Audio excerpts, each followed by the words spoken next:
నమస్కారం వార్తలకు స్వాగతం ముందుగా వార్తల్లోని ముఖ్యాంశాలు చూద్దాం నిజామాబాద్లో జాతీయ పసుపు బోర్డును ప్రారంభించిన అమిత్ షా తెలంగాణ పసుపు రైతుల సంక్షేమానికి కేంద్రం కట్టుబడి ఉందన్న కేంద్ర హోంమంత్రి 2030 నాటికి $1 బిలియన్ విలువైన పసుపు ఎగుమతి లక్ష్యమని ప్రకటన తెలంగాణలో బీజేపీ అధికారంలోకి రావడం ఖాయమన్న అమిత్ షా అవసరమైన ఎరువులను రైతులకు అందిస్తోందన్న కిషన్ రెడ్డి తెలంగాణలో బీజేపీకి ఒక్కసారి అవకాశం ఇవ్వాలన్న బండి సంజయ్ భారత్ ట్రకోమా రహిత దేశంగా మారిందన్న ప్రధానమంత్రి నరేంద్ర మోదీ మిల్లెట్ బిస్కెట్స్ తయారీతో రాణిస్తున్న భద్రాద్రి మహిళలపై మన్ కీ బాత్ వేదికగా ప్రశంసలు అంగరంగ వైభవంగా జరుగుతున్న గోల్కొండ బోనాలు వరంగల్ భద్రకాళి ఏడుపాయల దుర్గమ్మను దర్శించుకునేందుకు బారులు తీరిన భక్తులు ఫోన్ ట్యాపింగ్ పై టీపీసీసీ చీఫ్ కీలక వ్యాఖ్యలు ఎన్నికల్లో లబ్ధి పొందేందుకే బీఆర్ఎస్ నేతలు పన్నాగం పన్నారని ఆరోపణ గాజాలో యుద్ధాన్ని ముగించాలని ఇజ్రాయెల్కు ట్రంప్ సూచన సంధి కుదుర్చుకుని బందీలను విడిపించుకోవాలని పిలుపు ఇక వార్తల్లోని వివరాలు చూద్దాం తెలంగాణ పసుపు రైతుల సంక్షేమానికి కేంద్ర ప్రభుత్వం కట్టుబడి ఉందని కేంద్ర హోంశాఖ మంత్రి అమిత్ షా అన్నారు నిజామాబాద్లోని వినాయక్ నగర్లో ఏర్పాటు చేసిన జాతీయ పసుపు బోర్డు కార్యాలయాన్ని ప్రారంభించి లోగోను ఆవిష్కరించారు ఈ ప్రారంభోత్సవంలో కేంద్ర మంత్రులు కిషన్ రెడ్డి బండి సంజయ్ రాష్ట్ర మంత్రులు తుమ్మల నాగేశ్వరరావు సీతక్క ఎంపీలు అరవింద్ కె లక్ష్మణ్ పసుపు బోర్డు చైర్మన్ గంగారెడ్డి తదితరులు పాల్గొన్నారు ఈ సందర్భంగా అమిత్ షా మాట్లాడుతూ పసుపు పంటకు నిజామాబాద్ రాజధాని లాంటిదని తెలంగాణ పసుపు రైతుల సంక్షేమానికి కేంద్రం కట్టుబడి ఉందన్నారు తెలంగాణకు పసుపు బోర్డు కోసం బీజేపీ ఎంపీలు ఎంతో పోరాటం చేశారని తెలంగాణకు పసుపు బోర్డు ఇవ్వడమే కాకుండా దానికి చైర్మన్ గా కూడా తెలంగాణ వ్యక్తినే నియమించామని అమిత్ షా పేర్కొన్నారు 2030 నాటికి $1 బిలియన్ విలువైన పసుపును ఎగుమతి చేయాలని భారత్ లక్ష్యంగా నిర్ణయించుకుందన్న అమిత్ షా పసుపు బోర్డు ద్వారా రైతులకు నూతన సాగు పద్ధతులపై శిక్షణ కల్పిస్తామని ఇక్కడి పసుపు పంటకి జియో ట్యాగింగ్ చేస్తున్నామన్నారు భారత్ కోఆపరేటివ్ సొసైటీ ద్వారా పసుపు రైతులకు మేలు కలిగేలా మరిన్ని చర్యలు తీసుకుంటామన్నారు भारत भर के करोड़ों किसान और विशेषकर तेलंगाना के हल्दी के खेती करने वाले सभी किसानों की 40 साल से मांग थी कि राष्ट्रीय हल्दी बोर्ड बनाया जाए। आज मोदी जी ने इसको विधिवत रूप से पूरा करने का काम किया। जिन्होंने हल्दी बोर्ड के लिए बड़ी झगड़ा किया है भारत सरकार से, ऐसे हमारे सांसद अरविंद धर्मपुरी जी, के लक्ष्मण जी और पहले हल्दी बोर्ड के चेयरमैन भी, सिर्फ हेडक्वार्टर नहीं चेयरमैन भी हमने तेलंगाना से ही दिए हैं। श्री पल्ला गंगा रेड्डी जी खड़े हो जाइए भाई। ऑर्गेनिक हल्दी का भी जीआई टैग प्रोडक्शन और जीआई टैग मार्केटिंग हमने शुरू किया है। और मित्रों, आप सभी को जानकर आश्चर्य होगा, भारत सरकार ने 2030 तक $1 बिलियन के हल्दी के निर्यात का, एक्सपोर्ट का लक्ष्य रखा है। తెలంగాణలో బీజేపీ అధికారంలోకి రావడం ఖాయమని కేంద్ర హోంమంత్రి అమిత్ షా ధీమా వ్యక్తం చేశారు పసుపు బోర్డు ప్రారంభోత్సవం సందర్భంగా రాష్ట్ర రాజకీయాలపై అమిత్ షా కీలక వ్యాఖ్యలు చేశారు కార్యకర్తల ఉత్సాహం చూస్తుంటే త్వరలోనే తెలంగాణలో బీజేపీ అధికారంలోకి వస్తుందనే విశ్వాసం కలుగుతోందన్నారు రాష్ట్రంలో గత బీఆర్ఎస్ ప్రభుత్వం అవినీతికి పాల్పడిందని ఇప్పుడు కాంగ్రెస్ రూపంలో అవినీతి కొనసాగుతోందని తెలిపారు తెలంగాణ కాంగ్రెస్ రాష్ట్రాన్ని ఢిల్లీకి ఏటీఎంలా మార్చేసిందని షా విమర్శించారు यहां टीआरएस की सरकार थी, बड़ा करप्शन किया या नहीं किया भाई बताओ तो जरा। धारानी, कालेश्वरम, टीएसपीएससी, सिंगरेनी भर्तियां, ईएएम, सीईटी की परीक्षाएं, ये सारा करप्शन किया था ना। अब तेलंगाना की जनता रेवंत रेड्डी गारू को लाई, टीआरएस को निकाला, बीआरएस को निकाला और उनके भी भ्रष्टाचार ज्यादा करने वाले भ्रष्टाचार में उनके बाप जैसी कांग्रेस पार्टी आ गई। तेलंगाना वहीं का वहीं रह गया। भाइयों बहनों, तेलंगाना के चहुमुखी विकास के लिए यहां कांग्रेस पार्टी की सरकार भी नहीं चलेगी, टीआरएस की भी सरकार नहीं चलेगी। केवल और केवल नरेंद्र मोदी जी के नेतृत्व में भारतीय जनता पार्टी की सरकार कर सकती है। తెలంగాణకు పసుపు బోర్డు కేటాయించినందుకు ప్రధానమంత్రి నరేంద్ర మోదీకి కేంద్ర హోంశాఖ మంత్రి అమిత్ షాకు కృతజ్ఞతలు తెలిపారు కేంద్ర మంత్రి కిషన్ రెడ్డి. దేశంలోని మరెన్నో రాష్ట్రాల్లో పసుపు ఉత్పత్తి అవుతున్నా రాష్ట్ర ప్రజలకు ఇచ్చిన మాటను నిలబెట్టుకునేందుకు నిజామాబాద్కు పసుపు బోర్డు కేటాయించారన్నారు. కేంద్ర ప్రభుత్వం రైతు పక్షపాత ప్రభుత్వమని, విద్యుత్ కోతలు లేకుండా నవభారతాన్ని ఆవిష్కరించిన ఘనత ప్రధాని మోదీకే దక్కుతుందన్నారు. ఎరువుల కోసం రైతులు పడే అవస్థలను కేంద్ర ప్రభుత్వం పరిష్కరించిందని తెలిపారు. సబ్సిడీపై యూరియాను అందజేస్తూ రైతులపై భారాన్ని తగ్గిస్తోందన్నారు. రామగుండం ఎరువుల పరిశ్రమను ప్రారంభించడం ద్వారా కేంద్ర ప్రభుత్వం తెలంగాణ అభివృద్ధి పట్ల ఉన్న చిత్తశుద్ధిని చాటుకుందన్నారు. నరేంద్ర మోడీ గారి ప్రభుత్వము రైతాంగ పక్షపాత ప్రభుత్వం. ఈరోజు మనకందరికీ తెలుసు, ఈ రాష్ట్రంలో విద్యుత్ కోతలు ఉండేది, రైతులు మోటార్లు ఎండిపోతుండేది. మన రాష్ట్రమే కాదు, దేశమంతా కూడా అదే పరిస్థితి. ఈరోజు దేశంలో ఎక్కడ కూడా విద్యుత్ కోతలు లేనటువంటి నూతన భారతదేశాన్ని నరేంద్ర మోడీ గారు ఆవిష్కరించారని మనం చేస్తా ఉన్నాను. ఎరువుల కోసం దుకాణాల దగ్గర రోజుల తరబడి క్యూలో ఉండేవాళ్ళం, గుండెపోటు వచ్చేది, రైతులు లాఠీచార్జ్ జరిగేది. ఈరోజు ఎరువుల కొరత లేనటువంటి నూతన భారతాన్ని నరేంద్ర మోడీ గారు ఆవిష్కరించారు. యూరియా కానీ, డిఏపి కానీ ఎక్కడ కావాలన్నా, ఎంత కావాలన్నా, ఎవరికి కావాలన్నా ఈరోజు కేంద్ర ప్రభుత్వము ఎరువులు. నరేంద్ర మోదీ ప్రభుత్వం రైతు ప్రభుత్వమని కేంద్ర మంత్రి బండి సంజయ్ అన్నారు. పసుపు బోర్డు కార్యాలయం ప్రారంభోత్సవంలో బండి సంజయ్ మాట్లాడుతూ పసుపు బోర్డు కోసం ఇందూరు రైతులు గల్లీ నుంచి ఢిల్లీ వరకు పోరాటం చేశారని, జాతీయ పసుపు బోర్డు చైర్మన్ గా కూడా నిజామాబాద్ వ్యక్తినే నియమించారన్నారు. రైతును రాజు చేయాలనేది గత నినాదమని, రైతును రారాజు చేయాలనేది ప్రధాని నరేంద్ర మోదీ నినాదమని తెలిపారు. రైతులంతా మోదీ ప్రభుత్వాన్ని ఆశీర్వదించి అండగా నిలవాలని, తెలంగాణలో బీజేపీకి ఒకసారి అవకాశం ఇవ్వాలని కోరారు.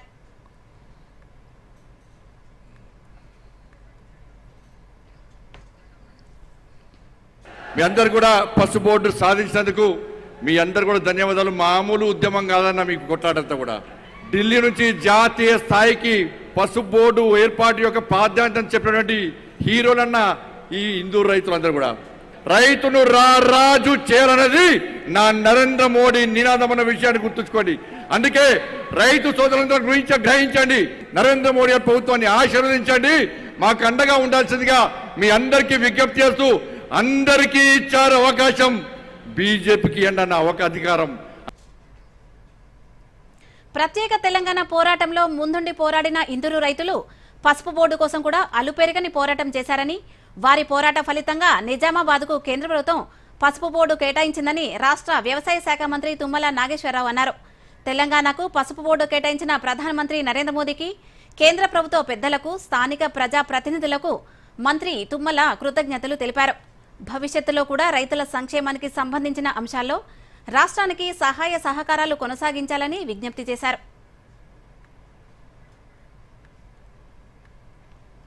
ఈనాడు మోడీ గారి ఆధ్వర్యంలో కేంద్ర ప్రభుత్వం తెలంగాణ ప్రజల్ని, పసుపు రైతుల్ని, వారి యొక్క పోరాటాన్ని గమనించి ఈ యొక్క పసుపు బోర్డుని భారతదేశంలో తెలంగాణ రాష్ట్రానికి ఇవ్వటం, అందులో కూడా తెలంగాణలో కూడా ముందుండి పోరాడినటువంటి ఇందూరు రైతులకి ఆ గౌరవం దక్కటం ఈ దేశానికి గర్వకారణం.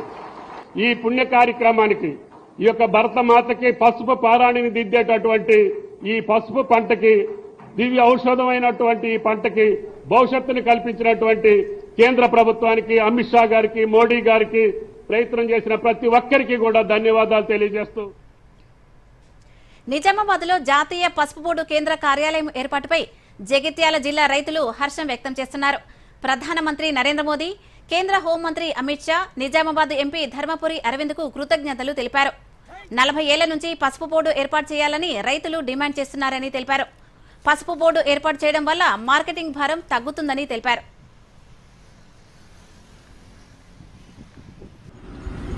తెలంగాణలోనే నిజామాబాద్ జిల్లాలో పసుపు బోర్డు కార్యాలయం ప్రారంభించడం హర్షించదగ్గ విషయం. ఈ రోజు నుంచి ప్రారంభం కావడం మన శుభ పరిణామం. ఈ పసుపు బోర్డు ద్వారా మొట్టమొదటిగా లాభపడే నిజామాబాద్ డిస్టిక్, దాని తర్వాత జగిత్యాల డిస్టిక్. ఇక్కడ మేజర్గా తెలంగాణలో మొట్టమొదటిగా మేజర్గా పంట పండించేది పసుపు పంట. అలాంటి పంటకు దాదాపు గత 20 సంవత్సరాలుగా రైతులకు ధర లేక చాలా ఇబ్బందులు పడి పెట్టుబడి కూడా వెళ్ళని పరిస్థితిలో ఉండే. అలాంటి పరిస్థితిలో ఈరోజు నిజామాబాద్ పార్లమెంటు సభ్యులు అరవింద్ గారు దానికి కృషి చేసి కేంద్రం ఒప్పించి పసుపు బోర్డు తీసుకురావడం వల్ల రైతులకు ఈరోజు 15,000 నుంచి 20,000 ధర పలుకుతూ ఉంది. 40 సంవత్సరాల రైతుల ఆకాంక్షను నెరవేర్చినటువంటి నిజామాబాద్ పార్లమెంట్ సభ్యులు ధరంపూర్ అరవింద్ గారికి, ఇటు పసుపు బోర్డును శాంక్షన్ చేసినటువంటి ప్రధానమంత్రి నరేంద్ర మోడీ గారికి మా రైతుల తరఫున ప్రత్యేక కృతజ్ఞతలు తెలియజేస్తున్నాము. ఈరోజు దళారు వ్యవస్థ పోయి రైతులు స్వచ్ఛందంగా మేలు పొందే అవకాశం వచ్చింది ఈ పసుపు బోర్డు వలన. కాబట్టి రైతులు చాలా సంతోషంగా ఉన్నారు. ఈ పసుపు బోర్డు వల్ల తెలంగాణలో ఉన్న రైతులకే కాక పక్క రాష్ట్రాల రైతులకు కూడా చాలా లాభదాయకంగా ఉంటుంది. ఇన్ని రోజుల నుండి ఈ ధర లేక ధరపతనమై ఈ పసుపు విస్తీర్ణం కూడా సాగు తక్కువైంది. ఇప్పుడు ఈ బోర్డు ఏర్పాటు వలన ధర మరింత ఆశాజనకంగా 20,000 తాకినా కానీ క్వింటాల్కి ఆశ్చర్యపోయాల్సిన అవసరం లేదన్నాడు. ఆ రకంగా కృషి చేస్తారని మేము రైతులందరం కోరుకుంటున్నాము. ప్రతి నెల చివరి ఆదివారం ప్రధానమంత్రి నరేంద్ర మోదీ తన మనసులోని భావాలను దేశ ప్రజలతో పంచుకునే మన్ కీ బాత్ 123వ సంచిక నేడు ప్రసారమైంది. ఇందులో అంతర్జాతీయ యోగా దినోత్సవం జ్ఞాపకాలు, 10 ఏళ్ల సంబరాలు, సామాజిక భద్రత, ఎమర్జెన్సీ అనుభవాలు వంటి పలు అంశాలపై గురించి మాట్లాడారు. ఇప్పుడు ఆ వివరాలు చూద్దాం.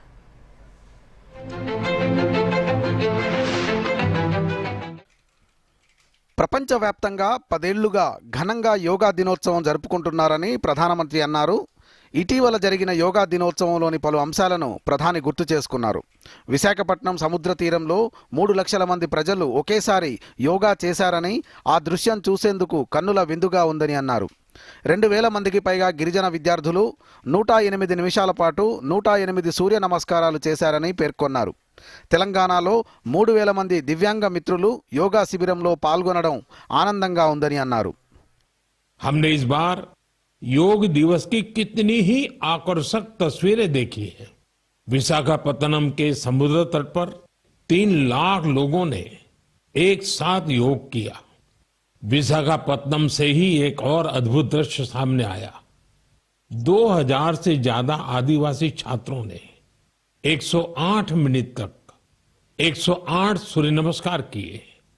सोचिए कितना अनुशासन, कितना समर्पण रहा होगा। हमारे नौसेना के जहाजों पर भी योग की भव्य झलक दिखी। నావికాదళం అధికారులు ఓడలపై యమునా నదీ తీరంలో, జమ్మూ కశ్మీర్లో ప్రపంచంలోకెల్లా ఎత్తైన రైల్వే బ్రిడ్జిపై, హిమాలయ మంచు శిఖరాలపై యోగా చేసిన దృశ్యాలు తన మనసును ఎంతగానో ఆకట్టుకున్నాయని ప్రధాని వెల్లడించారు. దేశంతో పాటు న్యూయార్క్, ఒక భూమి ఒక ఆరోగ్యం కోసం యోగా ఇతివృత్తంతో నిర్వహించిన అంతర్జాతీయ యోగా దినోత్సవంలో లండన్, టోక్యో, పారిస్ నగరాలు కూడా పాల్గొన్నాయని చెప్పారు. దేశంలో చాలా కాలం తర్వాత కైలాస, మానస సరోవరం యాత్రలు మళ్లీ ప్రారంభమయ్యాయని, ఇవి ప్రజల్లో భక్తితో పాటు నూతనోత్సాహాన్ని కల్పిస్తాయని అన్నారు. 2 రోజుల క్రితమే జగన్నాథుడి రథయాత్ర తిలకించామని, జూలై 3వ తేదీ నుంచి పవిత్రమైన అమర్నాథ్ యాత్ర ప్రారంభమవుతుందని ప్రధాని వెల్లడించారు.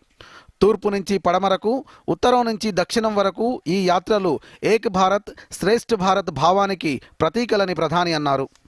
धर्मशालाओं की और रहने की व्यवस्था करते हैं। कैलाश मानसरोवर यात्रा का फिर से शुभारंभ हुआ है। कैलाश मानसरोवर यानी भगवान शिव का धाम। हिंदू, बौद्ध, जैन हर परंपरा में कैलाश को श्रद्धा और भक्ति का केंद्र माना गया है।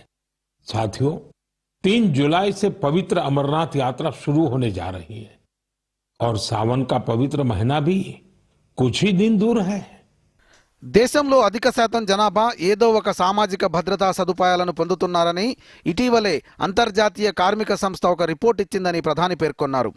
భారతదేశంలోని 64% కంటే ఎక్కువ జనాభాకు ఇప్పుడు ఏదో ఒక సామాజిక భద్రతా సదుపాయం లభిస్తోందని ఈ రిపోర్ట్లో వెల్లడించారని అన్నారు. దేశంలో అత్యవసర పరిస్థితి విధించి 50 ఏళ్లు పూర్తయిన సందర్భంగా నాటి చీకటి రోజులను ప్రధాని గుర్తు చేసుకున్నారు. ప్రజల హక్కులను హరించిన విధానాన్ని ప్రధాని వివరించారు. ఈ సందర్భంగా దేశ మాజీ ప్రధాని మొరార్జీ భాయ్ దేశాయ్ ఎమర్జెన్సీపై చేసిన వ్యాఖ్యలను ప్రజలతో పంచుకున్నారు. ఆ సమయంలో దేశంలో రాజ్యాంగంతో పాటు అన్ని వ్యవస్థలను నిర్వీర్యం చేశారని అన్నారు. మీసా చట్టం కింద జార్జ్ ఫెర్నాండెస్ సహా ఎందరినో సంకెళ్లతో బంధించారని వెల్లడించారు. इमरजेंसी लगाने वालों ने न सिर्फ हमारे संविधान की हत्या की, बल्कि उनका इरादा न्यायपालिका को भी अपना गुलाम बनाए रखने का था. इस दौरान लोगों को बड़े पैमाने पर प्रताड़ित किया गया था. इसके ऐसे अनेक उदाहरण हैं जिन्हें कभी भी भुलाया नहीं जा सकता. जॉर्ज फर्नांडिस साहब को जंजीरों में बांधा गया था. अनेक लोगों को कठोर यातनाएं दी गई. దేశంలో ఎమర్జెన్సీ విధించిన రోజును తాజాగా రాజ్యాంగ హత్యా దినంగా దేశ ప్రజలంతా జరుపుకున్నారని ప్రధాని అన్నారు. Bureau report, Doordarshan news. వార్తల్లో చిన్న విరామం తీసుకుందాం. సర్దుబాటు అయింది. దేనికి? చిన్ని ఫీజుకి. చూపించు. 20,000 రూపాయల లోన్ వెంటనే ఎవరిస్తున్నారో తెలుసా? ఎంత వడ్డీనో తెలుసా? లోన్ నియంత్రిత సంస్థల నుండే తీసుకోవాలి. అవసరం ఎంతో అంతే తీసుకోవాలి. అది కూడా బాగా తెలుసుకొని. సర్దుబాటు అయింది. జీతం అడ్వాన్స్ గా పంపాను. ఆర్బీఐ చెబుతుంది, సరైన ఆర్థిక వ్యవహారమే మిమ్మల్ని కాపాడుతుంది. రిటైర్మెంట్ తర్వాత వ్యవసాయం చేస్తాను. కెప్టెన్, తుఫాను క్లీన్ బౌల్డ్ చేస్తుంది. వరదలో పిచ్ కొట్టుకుపోతుంది. ప్రతి విపత్తును తరిమి కొడతాను. ఇదేమిటి, పంట బీమానా? కేవలం బీమా కాదు, క్షేమ. 100కు పైగా పంటలకు బీమా. ఎకరానికి 499 రూపాయల నుండి. సత్వర సులభమైన చెల్లింపు. అత్యంత అవసరమైనప్పుడు క్షేమ ఉంటుంది తోడు. కేవలం బీమా కాదు, క్షేమ. ఇప్పుడే కాల్ చేయండి లేదా యాప్ ను డౌన్లోడ్ చేసుకోండి. క్షేమ జనరల్ ఇన్సూరెన్స్. వార్తలకు పునఃస్వాగతం. సమాజ ప్రగతికి మార్గనిర్దేశనం చేసిన మహిళల కృషిని ప్రధాని కొనియాడారు. మన్ కీ బాత్లో భాగంగా మిల్లెట్ బిస్కెట్స్ తయారు చేసిన భద్రాద్రి కొత్తగూడెం జిల్లా మహిళలను ప్రధాని నరేంద్ర మోదీ అభినందించారు. భారతదేశానికి బుద్ధుడితో ఉన్న అనుబంధంతో పాటు వచ్చే నెలలో జరగనున్న ప్రపంచ పర్యావరణ దినోత్సవం గురించి ప్రధాని పలు సూచనలు చేశారు. దీనిపై మరిన్ని వివరాలు ఇప్పుడు చూద్దాం. मेरे प्यारे साथियों, విమెన్ లెడ్ డెవలప్మెంట్ మంత్రం భారతదేశపు కొత్త భవిష్యత్తును నిర్మిస్తోందని ప్రధానమంత్రి అన్నారు. యావత్ సమాజానికి మహిళలు కొత్త మార్గాలు చూపిస్తున్నారని చెప్పారు. ఈ సందర్భంగా రాష్ట్రంలోని భద్రాద్రి కొత్తగూడెం జిల్లాకు చెందిన మహిళలను ప్రధాని మోదీ ప్రత్యేకంగా అభినందించారు. ఒకప్పుడు పొలంలో పనిచేసే వాళ్ళు ఇప్పుడు మిల్లెట్స్, సిరిధాన్యాలతో బిస్కెట్లు తయారు చేస్తున్నారని అన్నారు. భద్రాద్రి మిల్లెట్ మ్యాజిక్ పేరుతో ఈ బిస్కెట్లు హైదరాబాద్ నుంచి లండన్ దాకా వెళ్తున్నాయని అన్నారు. श्री अन्न से बिस्किट बना रही है. भद्राद्री मिलेट मैजिक नाम से ये बिस्किट हैदराबाद से लंदन तक जा रहे हैं. భద్రాద్రికి చెందిన మహిళలు సెల్ఫ్ హెల్ప్ గ్రూప్తో అనుసంధానమై శిక్షణను పొందారని, వీరు గిరి శానిటరీ ప్యాడ్స్ను కూడా తయారు చేస్తున్నారని అన్నారు. కేవలం 3 నెలల్లోపే 4,000 ప్యాడ్స్ను తయారు చేసి వాటిని పాఠశాలలకు, కార్యాలయాలకు అతి తక్కువ ధరకు అందజేశారని కొనియాడారు. 40,000 पैड तैयार किए और उन्हें स्कूलों और आसपास के ऑफिसों में पहुंचाया, वो भी बहुत ही सस्ती कीमत पर. కలబుర్గికి చెందిన మహిళలు జొన్న రొట్టెలను ఒక బ్రాండ్గా మార్చేశారని అన్నారు. మధ్యప్రదేశ్కు చెందిన సుమ పుట్టగొడుగుల పెంపకంతో ఉపాధి పొందడంతో పాటు యువతకు మార్గదర్శిగా నిలుస్తున్నారని అన్నారు. దేశవ్యాప్తంగా ఇటువంటి అసంఖ్యాకమైన మహిళలు తమ తలరాతో పాటు దేశ భవిష్యత్తును మారుస్తున్నారని అన్నారు. पशुपालन की ट्रेनिंग ली, इससे उन्हें आत्मनिर्भरता की राह मिल गई.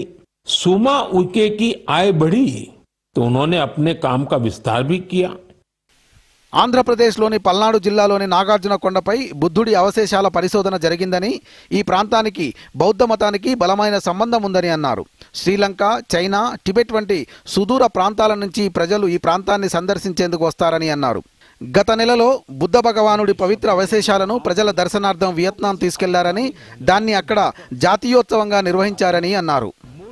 वियतनाम के राष्ट्रपति, उप प्रधानमंत्री, वरिष्ठ मंत्री, हर कोई नतमस्तक था. इस यात्रा के प्रति वहां के लोगों में सम्मान का भाव इतना गहरा था कि वियतनाम सरकार ने इसे 12 दिन के लिए और आगे बढ़ाने का आग्रह किया था. ఈ నెలలో ప్రపంచ పర్యావరణ దినోత్సవం జరుపుకున్నామని, పర్యావరణ రక్షణకు ప్రతి ఒక్కరూ పాటుపడాలని పిలుపునిచ్చారు. గుజరాత్లోని అహ్మదాబాద్ నగరంలో మిషన్ ఫర్ మిలియన్ ట్రీస్ ఉద్యమాన్ని ప్రారంభించడం ఆనందంగా ఉందని అన్నారు. దేశం కోసం తమ జీవితాలను త్యాగం చేసిన వీరుల స్మృతిలో అక్కడ సింధూరం చెట్లను నాటారని పేర్కొన్నారు. ఏక్ పేడ్ మాకే నామ్ ఉద్యమంలో భాగంగా దేశవ్యాప్తంగా ఇప్పటికే కోట్లాది మొక్కలు నాటినట్లు వెల్లడించారు. ఇందులో ప్రతి ఒక్కరూ భాగస్వాములు కావాలని అన్నారు. ऐसे अभियान में जरूर हिस्सा लीजिए. पेड़ लगाइए, पानी बचाइए, धरती की सेवा कीजिए, क्योंकि जब हम प्रकृति को बचाते हैं तो असल में हम अपनी आने वाली पीढ़ियों को सुरक्षित करते हैं. ఇక అంతర్జాతీయ అంతరిక్ష కేంద్రానికి చేరుకున్న భారత కెప్టెన్ శుభాంశు శుక్లాతో మాట్లాడిన అనుభవాలను వచ్చే నెల మన్ కీ బాత్లో ముచ్చటించుకుందామని ప్రధాని ముగించారు. बहुत बहुत धन्यवाद. नमस्कार. వార్తల్లో మరో చిన్న విరామం తీసుకుందాం. రిటైర్మెంట్ తర్వాత వ్యవసాయం చేస్తాను. కెప్టెన్, తుఫాను క్లీన్ బౌల్డ్ చేస్తుంది, వరదలో పిచ్ కొట్టుకుపోతుంది, ప్రతి విపత్తును తరిమి కొడతాను. ఇదేమిటి, పంట బీమానా? కేవలం బీమా కాదు, క్షేమ. 100కు పైగా పంటలకు బీమా, ఎకరానికి 499 రూపాయల నుండి సత్వర సులభమైన చెల్లింపు. అత్యంత అవసరమైనప్పుడు క్షేమ ఉంటుంది తోడు. కేవలం బీమా కాదు, క్షేమ. ఇప్పుడే కాల్ చేయండి లేదా యాప్ ను డౌన్లోడ్ చేసుకోండి. క్షేమ జనరల్ ఇన్సూరెన్స్.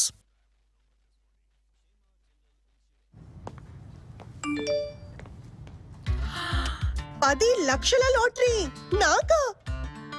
వావ్, చిక్కుకుంది. బూటకపు ఆఫర్ల పట్ల అప్రమత్తంగా ఉండండి. ఆర్బీఐ అంటోంది తెలివిగా ఆలోచించండి, అప్రమత్తంగా ఉండండి. వార్తలకు తిరిగి స్వాగతం. హైదరాబాద్లో గోల్కొండ బోనాల సందడి కొనసాగుతోంది.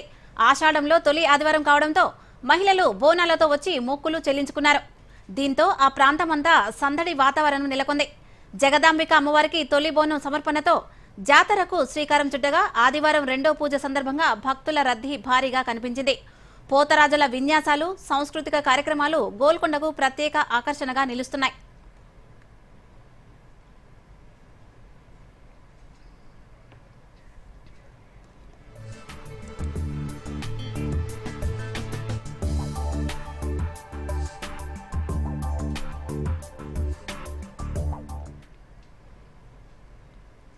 మెదక్ జిల్లా పాపన్నపేట ఏడుపాయల వనదుర్గా మాతను శాకంబరిదేవి రూపంలో విశేషంగా అలంకరించారు. వేకువజామునే అమ్మవారికి అభిషేకం, అర్చనలు నిర్వహించి వివిధ రకాల కూరగాయలతో అమ్మవారిని అందంగా అలంకరించి ప్రత్యేక పూజలు నిర్వహించారు. శాకంబరిదేవి రూపంలో అమ్మవారు శోభాయమానంగా భక్తులను దర్శనమిచ్చారు. జిల్లాలోని వివిధ ప్రాంతాలతో పాటు పొరుగు జిల్లాల నుంచి భక్తులు అధిక సంఖ్యలో తరలి రావడంతో ఆలయ పరిసరాలు కిక్కిరిసిపోయాయి.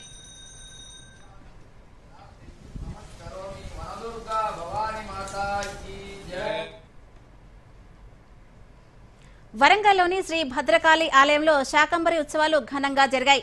ప్రతి సంవత్సరం ఆషాఢ మాసంలో జరిగే ఈ ఉత్సవాలను వరంగల్ ఎమ్మెల్యే నాయిని రాజేందర్ రెడ్డి ప్రారంభించారు. వేద మంత్రాల నడుమ 1000 కలశాలలో నింపిన పుణ్య జలాలు, పంచామృతాలతో అమ్మవారికి అభిషేకాలు ఘనంగా నిర్వహించారు.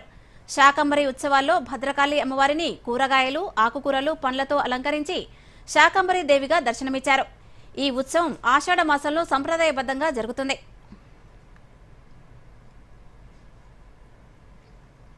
ఫోన్ ట్యాపింగ్ కేసుపై TPCC chief MLC Mahesh Kumar Goud మరోసారి కీలక వ్యాఖ్యలు చేశారు. ఓ మీడియా సంస్థ రౌండ్ టేబుల్ సమావేశంలో పాల్గొన్న అనంతరం ఆయన మీడియాతో మాట్లాడుతూ మీడియా సంస్థలపై దాడులు హేయమైన చర్యగా అభివర్ణించారు. ఫోన్ ట్యాపింగ్తో ఎన్నికల్లో లబ్ధి పొందాలని బీఆర్ఎస్ నేతలు పన్నాగం పన్నారని, రాజకీయ నాయకులు, సినీ తారలు, జడ్జీలు, మహిళా ఐఏఎస్ అధికారులు చివరకు సొంత పార్టీ నేతల ఫోన్లను సైతం ట్యాపింగ్ చేశారని ఆరోపించారు. ఫోన్ ట్యాపింగ్ దేశ చరిత్రలో అమానుష చర్యగా పేర్కొన్న మహేష్ కుమార్ గౌడ్ ఫోన్ ట్యాపింగ్తో వ్యక్తిగత స్వేచ్ఛను హరించే హక్కు ఎవరిచ్చారని ప్రశ్నించారు. ఫోన్ ట్యాపింగ్ ప్రభాకర్ రావు, రాధాకృష్ణ మాత్రమే కాదు, అప్పటి సీఎం, మంత్రివర్గం, అధికారులు, DGP, legal principal secretary, home secretary బాధ్యత వహించాలని మహేష్ కుమార్ గౌడ్ డిమాండ్ చేశారు. ఆసిఫాబాద్ నియోజకవర్గానికి చెందిన కాంగ్రెస్ అభ్యర్థి రావి శ్రీనివాస్ ను 6 ఏళ్ల పాటు పార్టీ నుంచి సస్పెండ్ చేస్తున్నట్లు టీపీసీసీ క్రమశిక్షణ కమిటీ ప్రకటించింది. పార్టీ వ్యతిరేక కార్యకలాపాల్లో పాల్గొన్నందుకే ఈ కఠిన చర్య తీసుకున్నట్లు తెలిపింది. క్రమశిక్షణ committee chairman MP Mallu Ravi అధ్యక్షతన జరిగిన సమావేశంలో ఈ మేరకు ఏకగ్రీవంగా నిర్ణయం తీసుకున్నారు. డీసీసీ అధ్యక్షుడు విశ్వప్రసాద్ అందించిన ఫిర్యాదును పరిశీలించిన అనంతరం రావి శ్రీనివాస్ ను సస్పెండ్ చేశారు.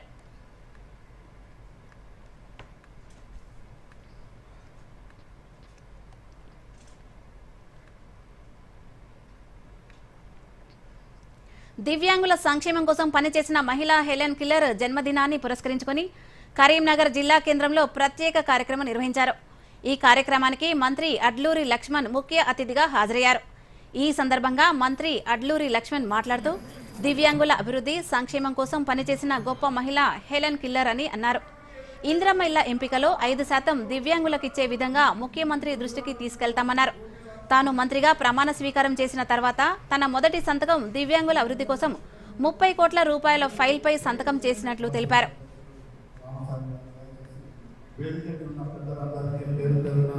దేశంలో ఉన్నటువంటి ఏదైతే వికలాంగులకు సంబంధించిన చెవు కానీ వినడం వారి కళ్ళు చూడని వారి కానీ పుట్టుకతోని వికలాంగుల వారికి ఆదర్శపాయ గొప్ప మహిళ అంటే మదర్ తెరీసా ఏ విధంగానో అంత గొప్ప మహిళ వారి జన్మదిన సందర్భంగా చేసినటువంటి వికలాంగులకు చేసినటువంటి సేవలు కొనియాడేటువంటి విధంగా కేక్ కట్ చేసి మా యొక్క వికలాంగ డిజేబుల్కి సంబంధించిన శుభాకాంక్షలు తెలియజేసుకుంటూ ఈ రాష్ట్ర ప్రభుత్వానికి అధికారంలో వచ్చేందుకు ఎన్జీఓస్ అండగా ఉన్నారు.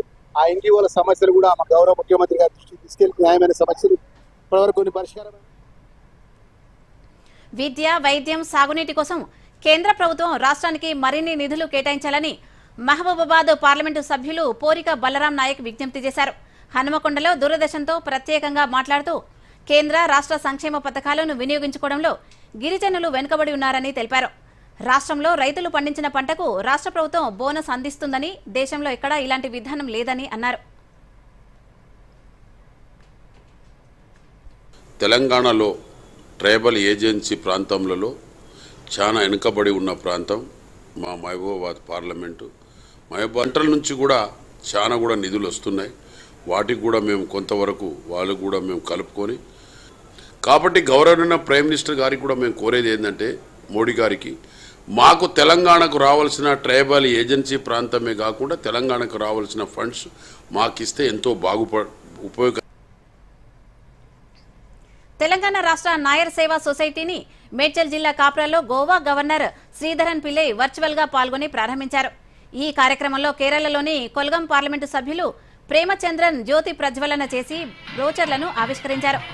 ఈ సందర్భంగా గోవా గవర్నర్ శ్రీధరన్ పిల్లై మాట్లాడుతూ దేశవ్యాప్తంగా నాయర్ సొసైటీ పేరుతో ఎన్నో సేవా కార్యక్రమాలు చేస్తున్నారని, తెలంగాణలో కూడా సొసైటీని ప్రారంభించడం ఎంతో అభినందనీయమని తెలిపారు. అనంతరం ఎంపీ ప్రేమచంద్రన్ మాట్లాడుతూ ఈ సొసైటీ ద్వారా కుల మతాలకు అతీతంగా సేవ చేయాలనే ఉద్దేశంతో దీన్ని ప్రారంభించినట్లు వివరించారు. ఈ సొసైటీ ద్వారా విద్యకు అధిక ప్రాధాన్యత ఇస్తోందన్నారు. It was formed in the year 1914, October 31st, by the veteran leader and the social reformer of Kerala, Sri Mannat Padmanabhan. And he has been described as the Bharat Kesari. Even the people belonging to the Dalit community and the scheduled caste and scheduled tribe community and other backward communities were not even allowed to have the common pathway so as to travel, or even they are not allowed to cover their breast and all these things. Women, ladies are not allowed to have full dress. In such a social situation, during 1910 and 1940s and 1920s, Sri Mannat Padmanabhan has formed the society for the betterment. గాజాలో జరుగుతున్న యుద్ధాన్ని ముగించి సంధి కుదుర్చుకోవాలని America అధ్యక్షుడు Trump ఇజ్రాయెల్కు సూచించారు. ఈ మేరకు ఆయన social media truth లో పోస్ట్ పెట్టారు. గాజాతో ఒప్పందం చేసుకుని బందీలను వెనక్కు తీసుకురావాలని పేర్కొన్నారు. గాజా, ఇజ్రాయెల్ మధ్య వచ్చే వారం సంధి కుదురుతుందని ప్రకటించిన కొన్ని గంటల్లోనే మరోసారి సోషల్ మీడియాలో పోస్టు పెట్టారు. ఇజ్రాయెల్ ప్రధాని నెతన్యాహు ప్రస్తుతం హమాస్తో చర్చలు జరుపుతున్నారని, ఆ ఒప్పందం కుదిరితే బందీలు వెనక్కి వస్తారని ట్రంప్ పేర్కొన్నారు. ఒకవేళ ట్రంప్ చెప్పినట్లుగా ఇజ్రాయెల్ హమాస్ మధ్య సంధి కుదిరితే హమాస్ చెరలో ఉన్న 49 మందికి విముక్తి లభిస్తుంది.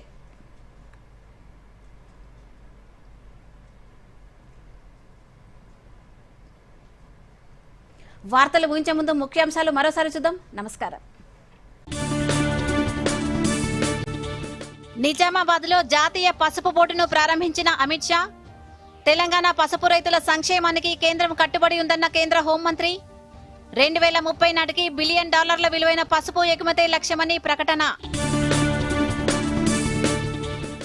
తెలంగాణలో బీజేపీ అధికారంలోకి రావడం ఖాయమన్న అమిత్ షా. అవసరమైన ఎరువులను రైతులకు అందిస్తోందన్న కిషన్ రెడ్డి. తెలంగాణలో బీజేపీకి ఒక్కసారి అవకాశం ఇవ్వాలన్న బండి సంజయ్. భారత్ ట్రకోమా రహిత దేశంగా మారిందన్న ప్రధానమంత్రి నరేంద్ర మోదీ. మిల్లెట్ బిస్కెట్స్ తయారీతో రాణిస్తున్న భద్రాద్రి మహిళలపై మన్ కీ బాత్ వేదికగా ప్రశంసలు. అంగరంగ వైభవంగా జరుగుతున్న గోల్కొండ బోనాలు. వరంగల్ భద్రకాళి ఏడుపాయల దుర్గమ్మను దర్శించుకునేందుకు బారులు తీరిన భక్తులు. ఫోన్ ట్యాపింగ్ పై టీపీసీసీ చీఫ్ కీలక వ్యాఖ్యలు. ఎన్నికల్లో లబ్ధి పొందేందుకే బీఆర్ఎస్ నేతలు పన్నాగం పన్నారని ఆరోపణ. గాజాలో యుద్ధాన్ని ముగించాలని ఇజ్రాయెల్కు ట్రంప్ సూచన. సంధి కుదుర్చుకుని బందీలను విడిపించుకోవాలని పిలుపు. దూరదర్శన్ యాదగిరి వార్తలను ఇప్పుడు సోషల్ మీడియాలో కూడా చూడొచ్చు. యూట్యూబ్ అయితే డిడి న్యూస్ తెలంగాణ, ఎక్స్ వేదికగా అయితే DD news Telangana @DD Yadagiri news, Facebook అయితే డిడి న్యూస్ తెలంగాణలో చూసి సబ్స్క్రైబ్ చేసి లైక్ చేయండి, షేర్ చేయండి.